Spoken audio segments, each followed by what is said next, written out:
Good morning, and thank you for joining me on the path to liberty. I'm Michael Bolden with the 10th Amendment Center, and this is the show for Monday, June 19th, 2023. Hope you had an awesome weekend. Maybe you're still having a weekend. It's a holiday, a federal holiday today, but I appreciate you being here and kicking off your week with me. And I want to talk about surveillance today, surveillance and privacy. And I think it seems like just when some people take the view that it can't get any worse, the surveillance state keeps getting worse and worse and worse. And of course, they want to reauthorize the absolutely horrible and the totally unconstitutional Section 702. But they've gotten so brazen about how they violate even the most modest limits on what they're authorized to do. And I want to kick that off, of course, if I can figure out where everything is laid out here on my screen here.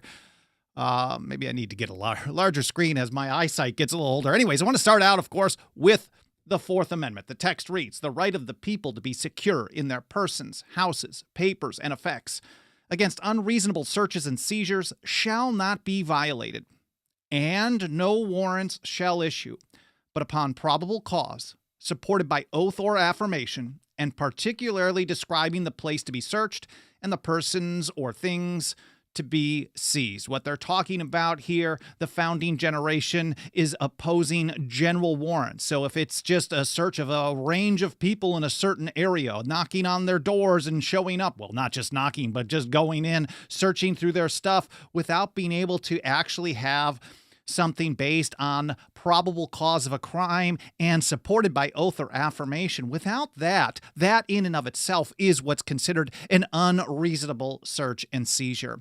Here from Electronic Frontier Foundation, I think this was just published sometime in the last week or so. They've got a lot of stuff on this, EFF.org.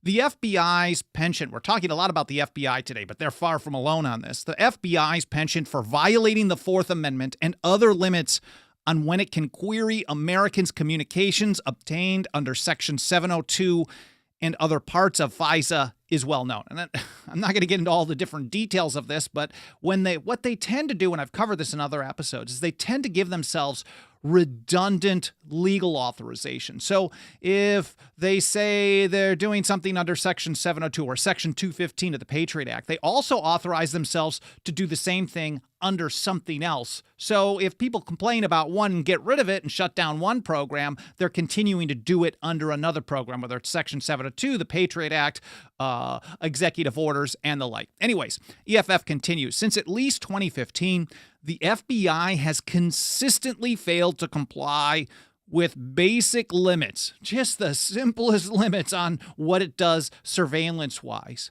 It just refuses to comply. It is the standard that it will not comply. I think I can say that pretty confidently. But EFF says it has consistently failed to comply with basic limits to prevent its agents from accessing people's communications without a warrant. No warrant whatsoever, not even a general warrant. They're just brazenly accessing people's stuff hundreds of thousands of times. Witnessing this well-documented pattern of lawlessness, the federal court charged with ensuring that FISA surveillance is lawful has essentially given the FBI unlimited mulligans for all its unconstitutional acts. So what they do is they have this Foreign Intelligence Surveillance Court, FISC, it's a secret court.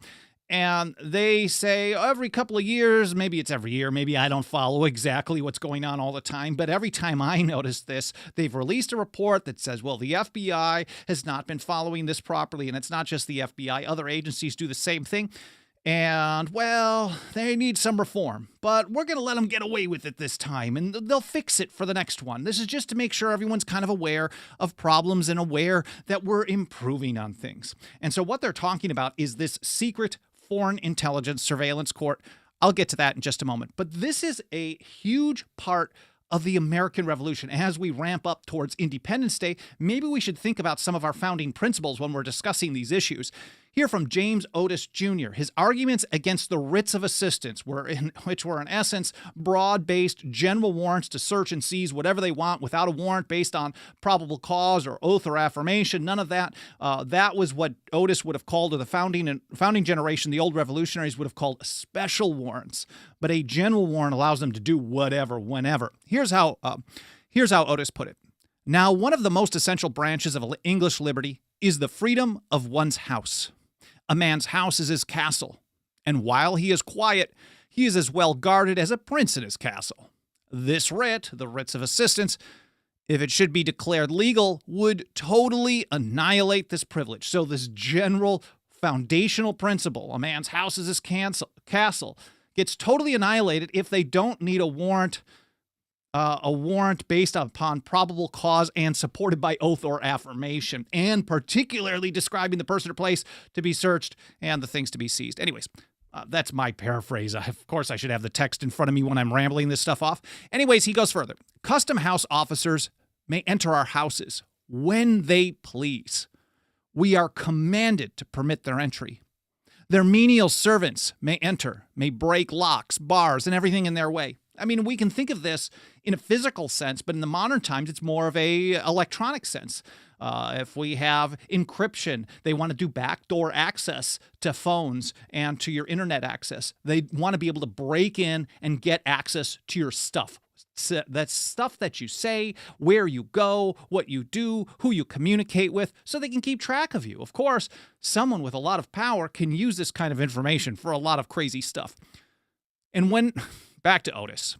And whether they break through malice or revenge, no man, no court can inquire. Bare suspicion without oath is sufficient. And he says this is a power that places the liberty of every man in the hands of every petty officer. We know that depending on who you're talking to at the time, this is considered really the beginning of the American Revolution. The Revolution being a radical change in the viewpoints of the people. Whether it's 1761, Otis arguing against the writs of assistance, or Patrick Henry, 1765, against the Stamp Act, the idea that government could do what it wants when it wants. And part of this is kind of connected. You may be thinking surveillance on one hand and the Stamp Act is a tax on the other, but the writs of assistance were really so they could more efficiently collect taxes. That was really an underlying cause. Here's how John Adams described this speech in a letter to William Tudor Sr. some years later, 1817.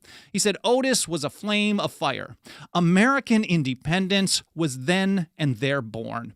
Then and there was the first scene of the first act of opposition to the arbitrary claims of Great Britain.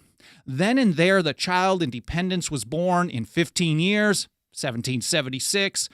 He grew up to manhood and declared himself free. So this opposition to general warrants was the beginning of the American Revolution, what it was all about. I mean, in essence, it's about the way they exercise arbitrary power. Arbitrary power is power without limit, and this is a great example of it. Taxation without representation, the Stamp Act and the Townsend Act and the Sugar Act and other things were other examples of how they did that as well. Anyways, fast forward today back to the Electronic Frontier Foundation. Here's the article titled, "The Foreign Intelligence Surveillance Court Has Made a Mockery of the Constitutional Right to Privacy." I hate the phrase constitutional right because you have rights, whether they're put down in a constitution or not. And when you call it a constitutional right, you in essence are giving the people who claim the power to interpret the Constitution, well, even though they're not supposed to be doing that, you're basically giving them the power to describe or define how far your rights can go, and that's a big part of the problem. We don't want to rely on them to tell us what our rights are, but anyways, really good stuff from EFF here. The latest evidence that Section 702 of FISA, that's Foreign Surveillance Intelligence Act, must be ended. I like that they start with that, or drastically reformed. I think a lot of the so-called reform stuff is really just dumb. It doesn't work because you can't trust these people. And EFF does get to that in some of these articles as well. And I was on a panel some years ago. I used to be on a lot of panels when it came to surveillance, events and interviews and things like that because of our work to shut down resources to the NSA, which we're still doing. We just don't have as much grassroots support for that for some reason. I guess people don't have the long-term vision that we want to hold to on this.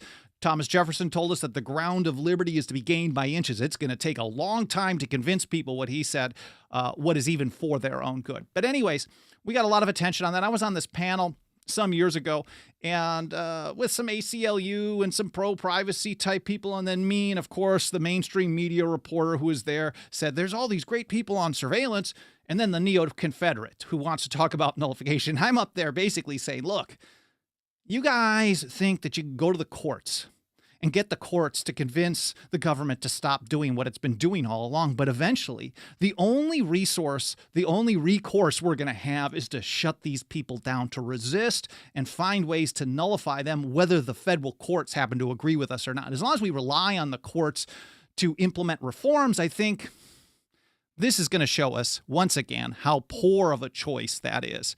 Anyways, that was somewhere around 2013. So they're at least saying that 702 must be ended, or at least drastically reformed. Came last month in the form of a newly unsealed order from the Foreign Intelligence Surveillance Court detailing massive violations of Americans' privacy by the FBI. Massive violation. Now, I did some looking around some mainstream media reports on what's going on the Section 702 debate. And a lot of things that I'm hearing from, whether it's the Post or New York Times or whatever like that, they refer to this as some kind of hyper-partisan opposition. It's just the right that doesn't like the FBI. And now suddenly the left loves it, even though, well, I mean, there are some issues with Martin Luther King and the FBI some years ago that the left wasn't too big of a fan of, John Lennon and others, but suddenly now the left supposedly is going to love the FBI. But anyways, EFF is no right-wing organization at all. I mean, they're purely based on surveillance and privacy, well, almost entirely based on that, but certainly they come from the left end of the spectrum here, and they're talking about massive violations of our privacy by the FBI. FISA must be ended or drastically reformed. This is pretty powerful stuff. They go on further. The order is replete with problems. It describes the government's repeated, widespread violations over a 7-year period of why are we just learning about this now? Okay, well, we've got a lot of problems over for 7 years, but we'll let you know about it right when they're talking about renewing the program so we can get some debate and then we can hear from them on how they're going to fix this problem and everything's going to be cool. I think it's really just politicization. They're just manipulating at this point. So it describes their repeated widespread violations over a 7-year period. We can go much further than that, but this particular order that they released, mind you, it's a secret court, so we don't get to hear from them other than what they tell us they want us to hear. So if they're releasing this, I'm certain it is much, much worse than what we're being told. I should just start from this again because I'm going to start in the middle of a sentence. It describes the government's repeated widespread violations over a 7-year period of procedures for searching its databases of internet communications involving Americans, all without a warrant. And the problem, of course, if you get to the root cause, is that they're collecting everyone's information without a warrant in the first place. And then they have it in a database and then we're told, oh, okay, well, they can't access this. I mean, this is NSA. This is for national security. This is just to get the terrorists. And no one else can tap into this. And then over a period of years, we start hearing, ICE or DHS or DEA or FBI, they once in a while get in there. And then over time, we hear they've done it hundreds and hundreds of thousands of times. Now it's routine. This is the standard. They just go in there without a warrant because they have access to it. Of course, that's what they're going to do. When you give government a tool to monitor people, government people are going to use it because they're nasty. Going further, it says, the order shows that the court gives the FBI all but endless do-overs, each time proclaiming that the executive branch has made, quote, promising steps towards compliance with procedures that are largely left up to government attorneys to design. If you allow government to determine the extent of its own powers, government power will always grow. If you allow government to police itself, government will never make a mistake. It will always come up with a reason why. Either it was just a few bad apples and we're fixing it, or, well, too bad, so sad, we're going to do it anyways. And I think we're getting much closer to the we're going to do it anyways on just about everything these days. I'm going to link to, this is the full order. I got the link from it from EFF. It's at intelligence.gov. It's a pretty long document. If you want to read through it, there's some redacted sections as well. You can see up on the screen here. I will, of course, link to that in the show notes after I post that over at 10thamendmentcenter.com/path-to-liberty. Anyways, a little bit more on the Foreign Intelligence Surveillance Court. Here from Wikipedia, they say it was created by the Congress based on the recommendations of the Senate's Church Committee. This is back in the 1970s where Senator Frank Church basically said that the power that they had at that time would enable total tyranny. That was what the surveillance power that they had in 1975. Before all the ways that they monitor us today, all the ways that we basically just carry around surveillance tools with us today, That could enable total tyranny. And based on that type of a warning from the church committee, we're supposed to have some restrictions on what they do. Or the FISA was there to protect us. It was supposed to make sure that they followed a bunch of rules. So anyways, it was created based on the recommendations of the church committee, which was convened in 1975 to investigate illicit activities and civil rights abuses by the federal intelligence community.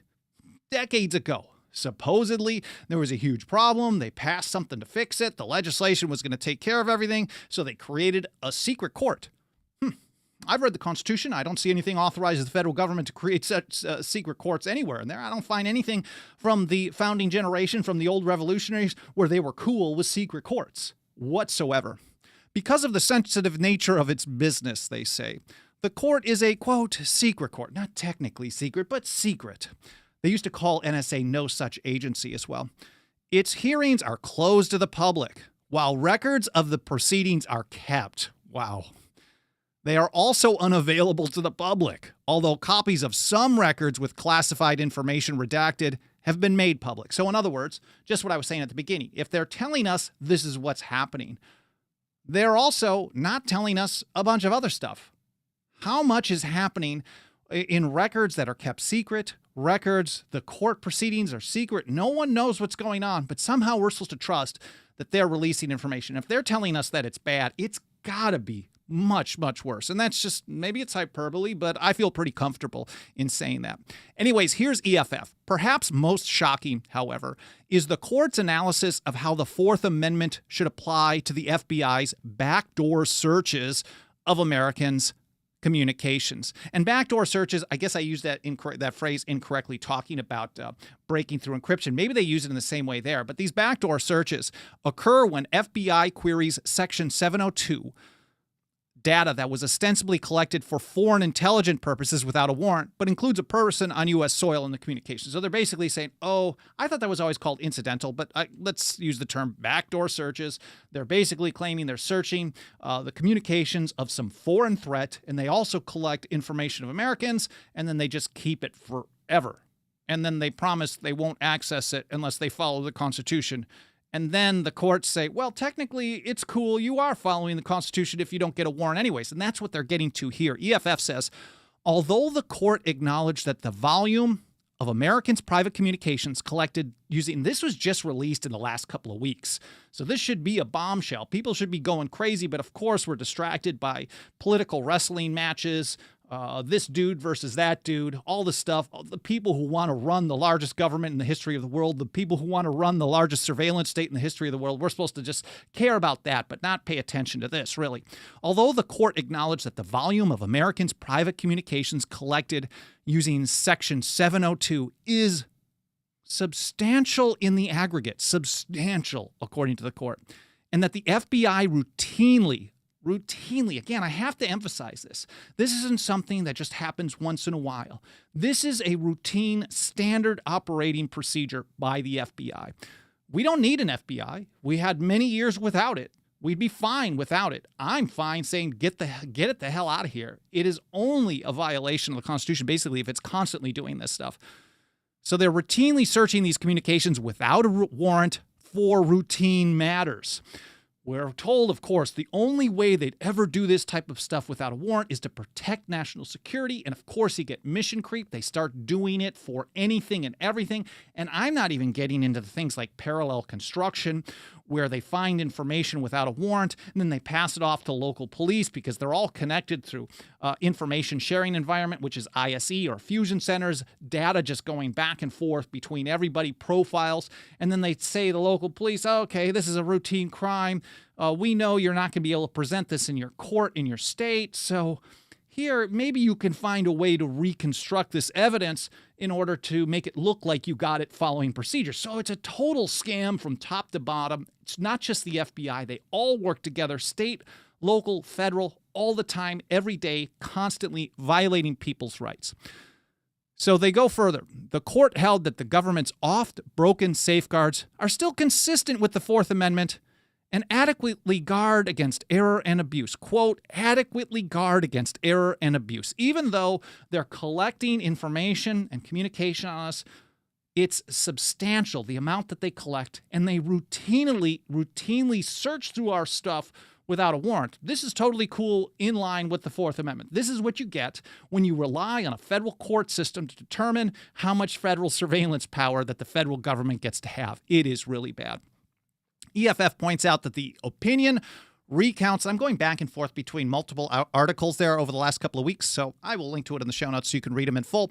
The opinion recounts how for years the FBI illegally accessed a database containing communications obtained under Section 702 and other FISA authorities more than 278,000 times. This is just on this particular order that they released and on this particular analysis and this particular thing that they're telling us about. So 278,000 times just by the FBI. 278,000 violations of the Fourth Amendment. One too many.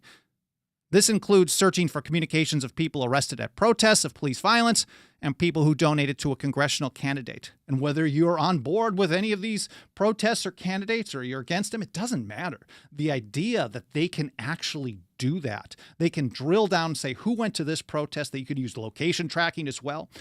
They can use keyword searching. They can use reverse location tracking, all kinds of crazy stuff that they can monitor, cell site simulators and the like, and they're accessing this data. They can figure out who was where and when, and then they keep a profile on those people. And, well, if you think it's great because they're supposedly protecting us, sooner or later someone else is going to look at all that power and say, how can I use this against you? So don't be dumb about it. Anyways, I'm going to link to all these articles and stuff that I'm mentioning in this episode over in a blog post. I published that about 1 to 2 hours after this live stream is done here this morning or afternoon, whenever you happen to be watching or listening.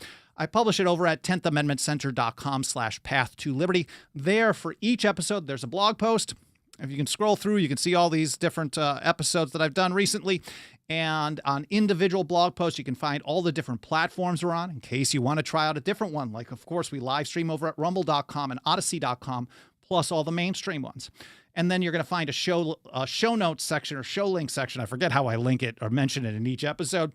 But there you're going to find all the stuff that I'm referencing in the episode so you can read in context and learn more on your own time. Anyways, I want to take a quick look over in the live chat and say a hello and a thank you to everyone for being here. I really appreciate it, whether this is your first episode or you've been here for every single one since day one. There's Tim in Arizona, Dixie Strong in Bama, Tyler B., hope you're doing well, Rick in Michigan, Cheriton Farmer, M. Gabriel.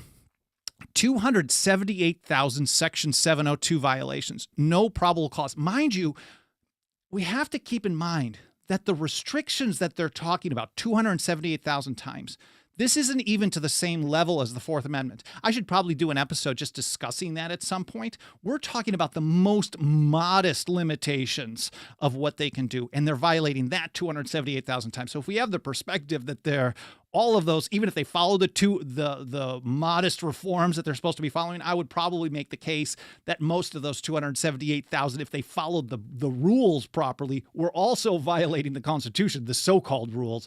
They're also at the same time still violating the Constitution. So I think it's probably much, much worse.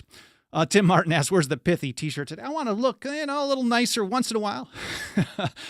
I was trying to think of something that would match really well. Maybe Resist the First Approaches of Tyranny is one that I like to grab for episodes like this. A quote from Mercy Otis Warren.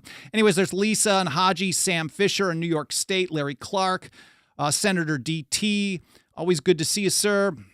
And Lenny sharing on Truth Social. Thank you. I appreciate you guys sharing this whatever platform you happen to be on. We're not the type of people who say, oh, we're not going to talk to these people. We're not going to be on this platform. That mentality is dumb. And I can't even, the idea of people on the left and right who say, I'm not going to go over here and talk to them because they have opinions that I don't like. This is foolish. Don't you at least, why do you only want to talk to the people that already support you? The idea is to share your message as widely as possible with the goal of maybe convincing somebody. When I started this organization, mind you, our anniversary for 17 years, which I can hardly believe, is coming up this weekend. I always forget if it's the 25th or the 26th when I first registered the domain name 10thamendmentcenter.com.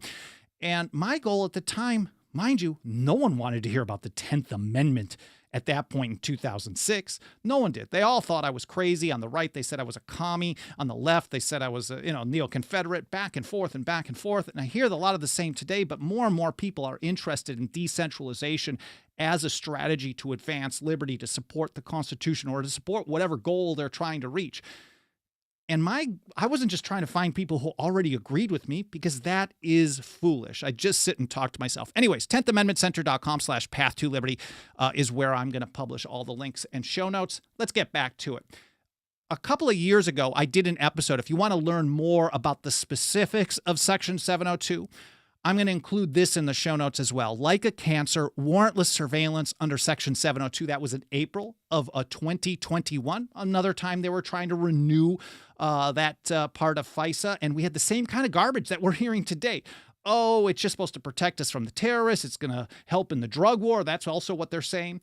And yet they use it for illegal. They use it illegally for warrantless domestic surveillance. And supposedly they're going to come up with some reforms and everything's going to be improved. And this is the same message we heard a couple of years ago as well. So I will link to that in the show notes. So just last week, the FBI did announce some new safeguards. And I think this is where it's the real scam. The timing of it being released as they're talking about renewal. This is a way to kind of defang the opposition, because if everyone who's complaining about it has been complaining about it all along, and then they release some information and say, yeah, well, okay, yeah, you're right, but here we're fixing it. And I think that's the 1-2 punch that they're giving us. Here from, well, CNN, mouthpiece for the state. A new 3-strike FBI policy will have analysts disciplined or even fired for 3 incidents in which they misused the intelligence program. Deputy FBI Director Paul criminal told the Senate Judiciary Committee. So they're telling us they have a new 3-strike rule, and it's really I think it's just window dressing at best. Here again from EFF. The pervasiveness of the FBI's failure to comply with even the most modest reforms, and this is happening over years.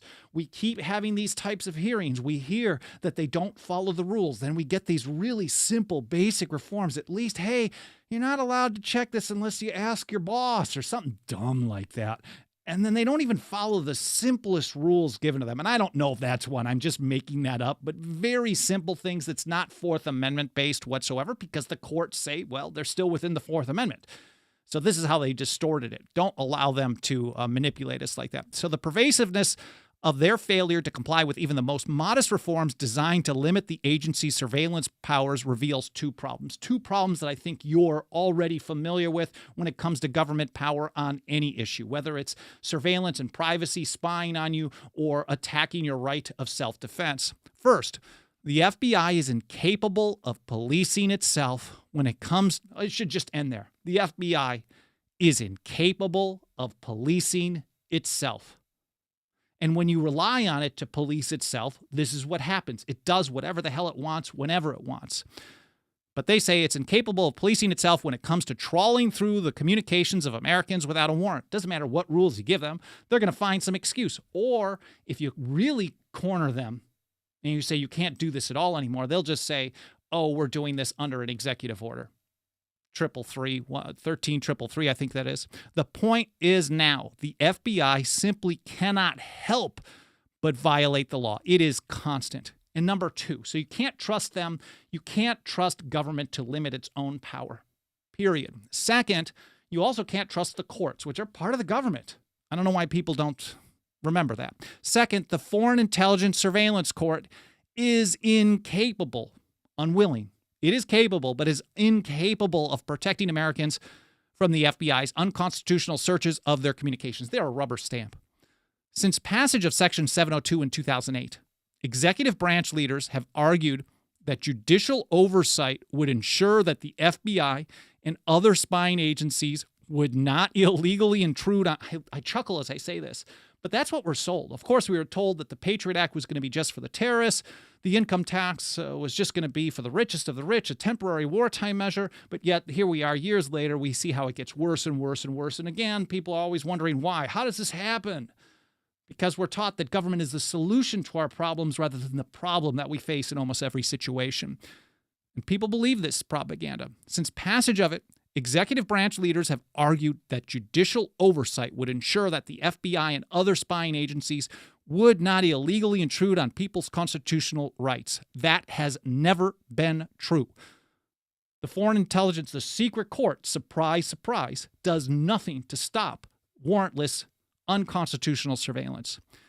Yet, despite a series of well-documented violations by the FBI, NSA, and CIA, and others, the court has consistently approved and reapproved the agency's ability to use Section 702. The newly released opinion is just the most recent and perhaps most egregious example of a judicial rubber stamp. EFF, again, does great work, but I think a lot of times they focus on getting the courts to stop them. Oh, we'll just come up with the right argument, and I think there's some value to that. But ultimately, if you're relying on the courts to stop, if you're relying on any part of the federal government to stop the federal government, you're going to be really, really sorry in the long run. Here from Ron Paul's Campaign for Liberty, they sent an email about this just yesterday. I know it was over the weekend. I've got some highlights. I don't have ability to link to it. I guess you want to go to campaignforliberty.com to sign up for those, but I have a PDF that I uploaded so I can share at least on the screen. They point out that top officials from the CIA, FBI, NSA, DOJ, and DNI testified about how badly they need Section 702 of the Foreign Intelligence Surveillance Act to be renewed because it's, quote, so important for catching bad guys. Now, I'm not sure if that's someone's exact quote or just how C4L is putting it. They claim that Section 702 is necessary, and of course, they want to connect this to the war on drugs. Of course, we started out, they're just getting terrorists, and of course, the war on drugs is to protect us from terrorists, and then it just becomes more and more lower level crimes. Everything gets connected, and everything becomes a national security threat. The founding generation knew if you argued national security for everything, and they didn't use those terms, then people with power would be able to make that claim for anything, and they don't want to have that kind. They don't want government to have that kind of power. They claimed it's necessary to stop the flow of drugs into our country. And separately, and I don't think I have it in the notes for this episode, I don't recall including it, but their EFF has another report about how there's a bill being considered in Congress right now to require social media companies to monitor all your chat messages for the DEA and report to the DEA stuff that, well, could imply illegal drug trade. And if that isn't just a general warrant, I don't know what is. What they're doing is they're relying on, they're pressing private companies to act as their agents. And then we're going to get to this in a moment. They're claiming that as long as the private companies do it, it's no problem. Government's not doing it. They're just getting handed stuff. So they were mostly unapologetic about their millions of illegal searches on Americans and said agents would be penalized. That's the 3 strikes thing. They're going to penalize people who violate our rights, even though there's at least 278,000 just in that one instance, millions over years in various agencies of violations of the Fourth Amendment. They're going to punish people, yet Campaign for Liberty points out there was but a single person fired for illegal searches because the deep state protects their own. One person got fired for hundreds of thousands of violations of the Constitution. I guess, we're safe now. The intelligence leadership, they write, has told us time and time again they will fix things. Very similar to how EFF is putting this, because they consistently are given new reforms. We're told, okay, everything's going to be better next time. And then it's the same garbage, if not worse. And time again, they break not just the rules, but the law. The fact is, the deep state is hell-bent on collecting every American's emails, phone records, text messages, internet searches, instant messages, online purchases, and social media posts. And they're not letting anything get in their way. As admitted in the news, the NSA, quote, deliberately ignored restrictions on their authority to spy on Americans multiple times in the past decade. Multiple times is probably an understatement. And of course, it gets even worse.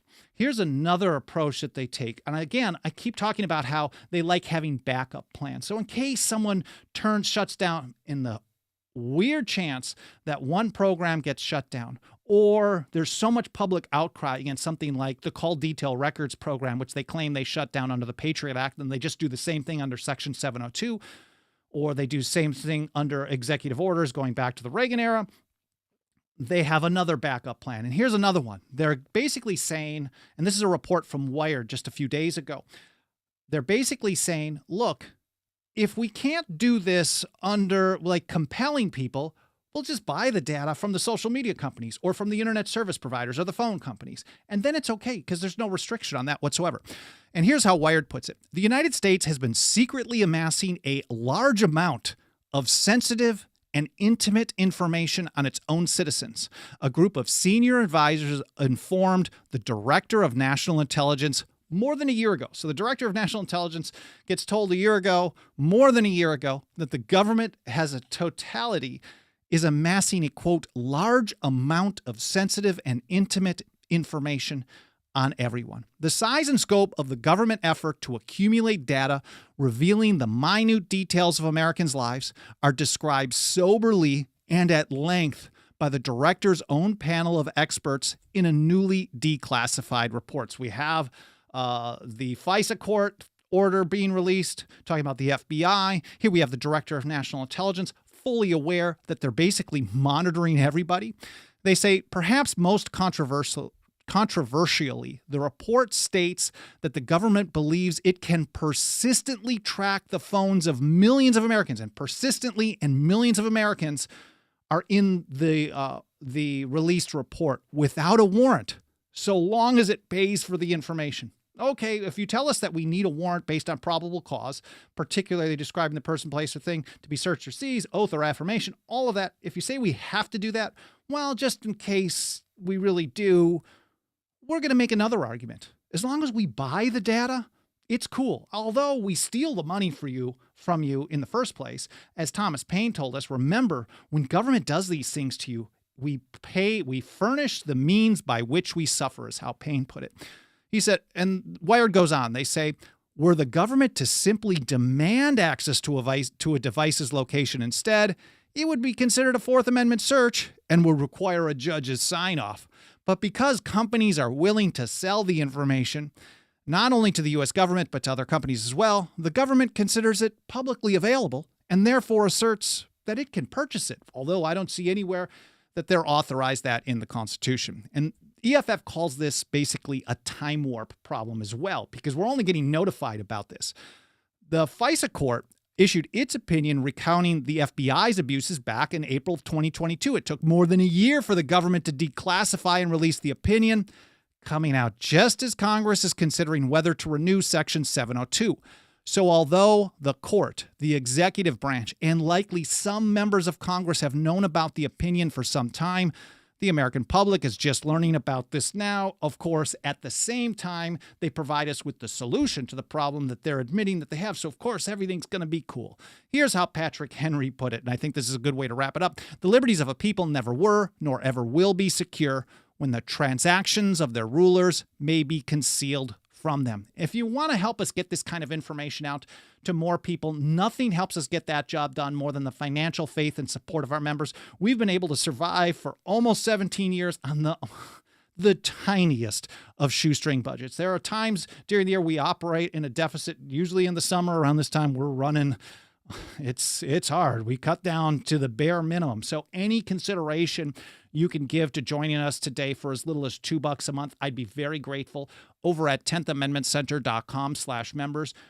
Don't feel obligated, but any consideration you can give would be awesome. We're going to continue doing the show. We've got 17 years of work, a huge body of publications, books and handbooks, and thousands of articles and blogs and podcasts and videos and the like. And I do want to take a quick moment and say a huge thank you to just a handful of people who have joined us as members recently. There's Matthew in Arkansas, Vincenza in Florida, Frederick also in Florida, Nicole in Oregon, Michael here in California. It's not me, another Michael. And Ross in Illinois. I appreciate you guys all, and if you want to join them as well, it starts out at just $2 a month. We also have annual, lifetime, and 5-year options over at 10thamendmentcenter.com/members. I'm running way longer than I expected to today, so I will take a look over in the chat a little bit later today or tomorrow and see if there's any comments or questions I can get back to. Leaving comments on the archive, especially on the mainstream platform, certainly tells the algorithm there to show us to more people. So I appreciate that. I tend to, as I'm doing my post-production, I tend to look at the comments on Rumble, Odyssey, and YouTube for about an hour or two after the show's done. So if you've got some questions or you want to engage with me, it's possible I'll be able to get back to you more quickly that way. So again, leaving comments, reviews on the podcast platforms, sharing, likes, all that stuff helps us out a great deal. Same with the membership program. I hope you enjoyed the episode. I hope you learned something. I hope your week is off to a great start. And I do hope to see you next time here on the Path to Liberty.